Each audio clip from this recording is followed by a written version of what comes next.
অনুরাগের ছোঁয়া ধারাবাহিকে আমরা দেখতে পাই রূপাকে খোঁজার জন্য পুলিশের লোক তার ছবি আঁকতে গিয়ে ঠিকঠাক আঁকতে পারছিল না। তখন আদিত্য বলে, এভাবে আমরা ওনাকে খুঁজবো কি করে? ছবিটা তো কোনোভাবেই হচ্ছে না।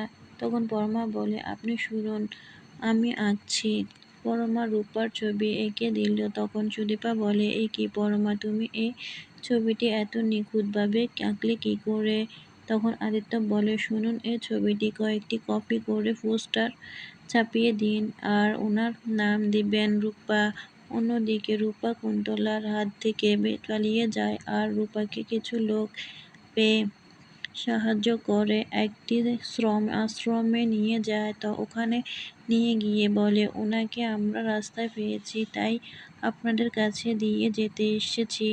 তখন মহিলাটি বলে, আপনারা চিন্তা করবেন না, আমাদের এখানে যারা যারা আসে তাদের আমরা উপযুক্ত প্রমাণ ছাড়া এখান থেকে ছাড়িয়ে যেতে পারবে না।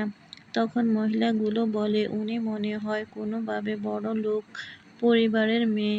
আমরা ওনাকে যখন গাড়ি থেকে নামালাম, উনি আমাদের থ্যাংক ইউ বলে টাকা দিতে চাইলো, আর বলল রূপার কাছে টাকা নেই, ওনার নাম মনে হয় রূপা হবে।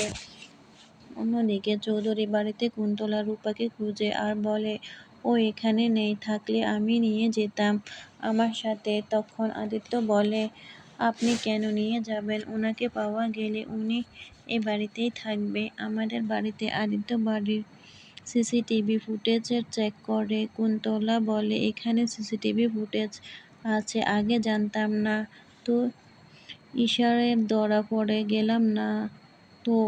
তখন সিসিটিভি চলাতেই কুন্তলাকে দেখা গেল, আর কুন্তলা বড়মার গলায় ছুরি ধরে ফেলাতে পরমা ধরে ফেলে। সুদীপা বড়মাকে বাঁচাতে গেলে কুন্তলা সুদীপাকে গুলি করে পালিয়ে যায়।